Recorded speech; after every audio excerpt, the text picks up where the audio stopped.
हरे कृष्णा। भगवत गीता की इस वीडियो में हम शुरू करेंगे 17वें अध्याय का 23वां श्लोक। अंतिम कुछ श्लोक जो हैं ये एक बहुत ही महत्वपूर्ण अक्षर ओम, उसके बारे में भगवान ने कहे हैं। आप जानते हो बहुत सारे मंत्रों से पहले ओम शब्द का इस्तेमाल किया जाता है। भगवान ने भी कई जगह भगवत गीता में ओम शब्द के बारे में बताया है। बट मैं यहाँ अपनी तरफ से ऐड करना चाहूँगा कि ओम बेसिकली निराकार रूप वाले लोग ज़्यादा भजते हैं।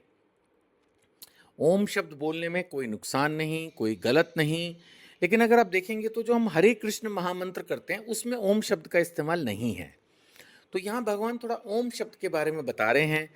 जिन लोगों का इंटरेस्ट होता है ओम के बारे में जानने में, वो इन श्लोकों पर और गहन अध्ययन कर सकते हैं, गूगल भी यूज़ कर सकते हैं, प्रभुपाद जी के एक्सप्लेनेशन भी पढ़ सकते हैं। बट अगर आप मेरे से पूछेंगे तो मैं कहूँगा कि ये अंतिम श्लोकों को आप श्रद्धा के साथ पढ़ें और आगे बढ़ जाएं। और जितनी मेरे से हो पा रही है मैं चर्चा कर रहा हूँ।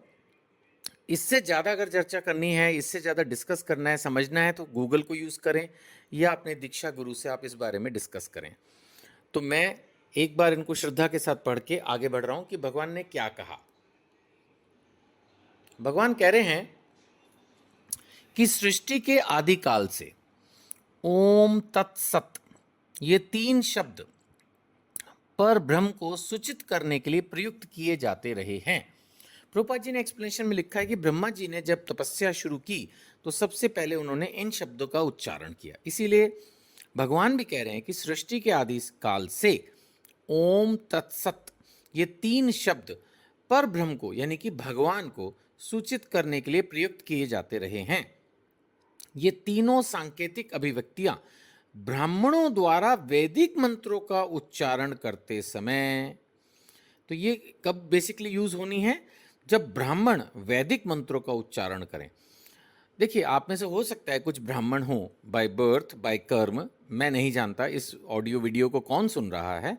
बट अगर आप मेरी तरह एक साधारण नौकरी पेशा बिजनेसमैन, एक साधारण व्यक्ति हैं, तो मैंने जैसा कहा हमें फिर हरे कृष्ण महामंत्र पर ही डिपेंड करना है। हरे कृष्ण कृष्ण कृष्ण हरे हरे, हरे राम राम राम हरे हरे। मैंने शायद कभी पहले ये भी चर्चा की थी कि जो गायत्री मंत्र है, कभी कभी कुछ लोग पूछते हैं आप उसको नहीं जपते हैं। देखो, एक तो पहली बात यह है कि भाई जब हमारे गुरुदेव ने हमें हरे कृष्ण महामंत्र के बारे में बताया है कि यही जप करना है, तो हम आपको वही बताते हैं।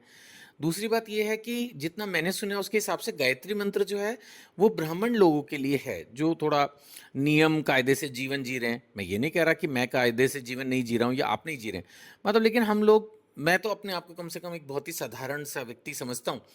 तो अभी हम लोग उतने नियम और पवित्रता और जितना एक रिक्वायर्ड हाई स्टैंडर्ड होता है एक ब्राह्मण के जीवन का, उतना तो हम नहीं कर पाते।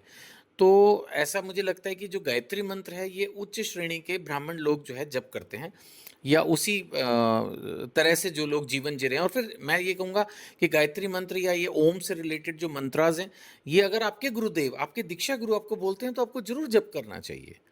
बट जितना मैं जानता हूँ हमारे गुरुदेव ने हमें हरे कृष्ण महामंत्र बताया था। तो फिलहाल हम वापस चलेंगे डिस्कशन पे ओम तत्सत की।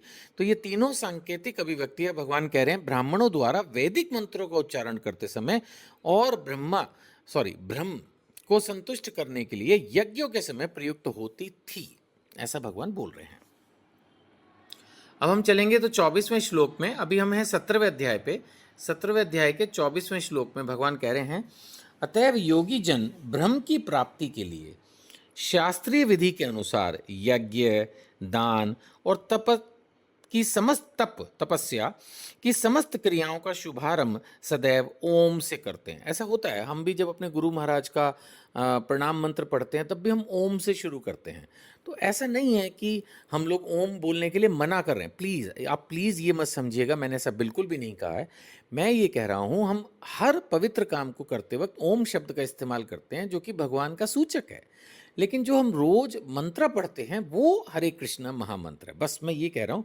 तो भगवान यही कह रहे हैं कि जितने भी योगी जन हैं वो ब्रह्म की प्राप्ति, वैसे भी हम निराकार ब्रह्म तो प्राप्त करना भी नहीं चाहते ना, तो हमें ओम की प्राप्ति, ओम के थ्रू जाना ही नहीं, ओम वाला ट्रैक ही नहीं हमारा, वो निराकार ब्रह्म जो है ना वो वाला मोक्ष है जिसमें ब्रह्म ज्योति में मिलते हैं। मैं पहले उस पर कई बार चर्चा कर चुका हूँ, तो अभी दोबारा नहीं कर रहा हूँ।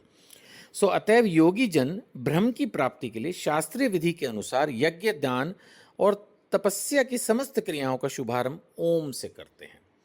अब हम चलेंगे 25वें श्लोक पे।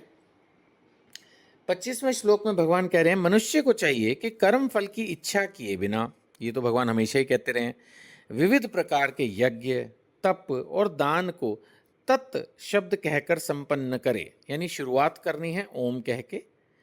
भगवान ने क्या कहा कि क्रियाओं का शुभारंभ सदैव ओम से करते हैं, और ये बिना, और भगवान कह रहे हैं कि बिना आप इच्छा, कर्म फल की इच्छा के जो भी आपके यज्ञ, तप और दान को तत् शब्द कहकर संपन्न करें। यानी शुरुआत ओम से और तत् कहकर आप उसको कंप्लीट करें। ऐसी दिव्य क्रियाओं का उद्देश्य भव बंधन से मुक्त होना है।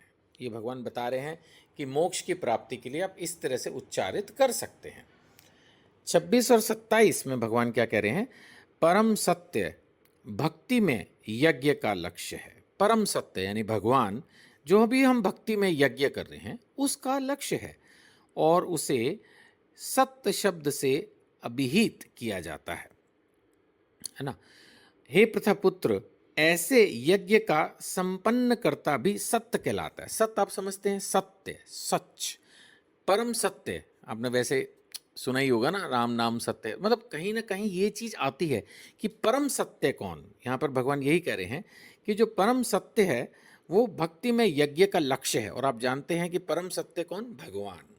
सो भगवान ही भक्ति में यज्ञ का लक्ष्य है और उसे सत्य शब्द से अभिहित किया जाता है। हे प्रथापुत्र, भगवान कह रहे हैं ऐसे यज्ञ का संपन्न करता भी सत्य कहलाता है, जिस प्रकार यज्ञ, तप और दान के सारे कर्म भी जो परम पुरुष को प्रसन्न करने के लिए किए जाते हैं वो भी सत्य हैं। तो एक तरह से भक्त भी सत्य है, भगवान भी सत्य हैं, और भगवान को प्रसन्न करने के लिए भक्ति के विधि विधानों को, जिनको भी हम कर्म करें, जो भी भगवान की प्रसन्नता के लिए हम कर रहे हैं, चाहे यज्ञ करें, चाहे दान करें, तप करें, जप करें, व्रत करें, धाम यात्रा करें, गुरु की सेवा करें, भक्तों की सेवा करें, जीव जो कुछ भी कर रहे हैं वे सब कुछ सत्य है। वही तो सत्य है, वही तो सत्य है। बाकी सब तो फिर टेम्परेरी, आपको पता ही है। हम कुछ भी भौतिक इस दुनिया में करते हैं वो सब कुछ टेम्परेरी है, यही तो प्रॉब्लम है। अब भगवान लास्ट में इस बात को उल्टा भी बताएंगे, असत्य क्या है। 28वें श्लोक में यही कह रहे हैं भगवान कि श्रद्धा के बिना अगर आपने यज्ञ किया, दान किया, तपस्या की, हे पार्थ, श्रद्धा के बिना यज्ञ, दान या तप के रूप में जो भी किया जाता है वह नश्वर है। यही तो मैंने बोला, भौतिकता के लिए कुछ भी करो वो टेम्परेरी है, कभी ना कभी खत्म हो जाएगी। बिना श्रद्धा, बिना विश्वास, अनिच्छा से किया जाएगा। तो ऐसे यज्ञ, दान, तपस्या भी, इनका जो फल है वो नश्वर है, वह असत कहलाता है, और इस जन्म और अगले जन्म दोनों में ही व्यर्थ जाता है। व्यर्थ इस सेंस में भगवान कह रहे हैं, क्योंकि आप कहोगे नहीं सर आपने तो बोला था कि अगर तामसी दान भी है तो लाभ होगा। लाभ तो होगा, बट कैसा लाभ, आप भी समझिए ना। अगर आपने तामसी दान किया तो लाभ तो होगा। अब लाभ कैसा होगा, बस यही है कि आपको कुछ पुण्य कर्म अर्जित हो गए, उससे हो सकता है आपको थोड़ा बहुत कभी स्वर्ग आदि में घूमने का मौका दे दें, थोड़ा दिन रहने का मौका दे दें, या जीवन में कोई आपको भौतिक लाभ उसके बदले में भगवान प्रदान कर दे। तो ये क्या है, कोई खास चीज़ थोड़ी है। आध्यात्मिक प्रगति तो हुई नहीं, गुरु तो प्रसन्न हुए नहीं, भगवान तो आपसे प्रसन्न हुए नहीं। पर ठीक है, मैंने सिर्फ ये कहा था तामसी दान भी कोई पाप नहीं है, कम से कम है तो दान। दान तो किसी भी श्रेणी का है तो अच्छा ही। तो यहाँ पर भी भगवान कुल मिला के कंक्लूड करते वक्त 17वां अध्याय यही कह रहे हैं कि अगर आपने बिना श्रद्धा के किया, चाहे यज्ञ किया, दान किया, तपस्या किया, उसी के बारे में तो ये चैप्टर था, तो फिर कोई फ़ायदा नहीं है, उसके रिजल्ट्स तो ऑलमोस्ट एंड ही हो जाएंगे। तो इसलिए आप सबसे यही प्रार्थना कि जो भी आप हरि नाम लें, शास्त्रों का अध्ययन करें, दान करें, कोई व्रत करें, पूरी श्रद्धा विश्वास के साथ करें कि मैं भगवान श्री कृष्ण को प्रसन्न करना चाहता हूँ, अपने गुरुदेव को प्रसन्न करना चाहता हूँ। इस श्रद्धा के साथ करें तो ये शुद्ध सत्वगुण में जाएगी, और इसका आपको पूरा भगवान की प्रेममयी भक्ति के रूप में लाभ प्राप्त होगा। हरे कृष्णा।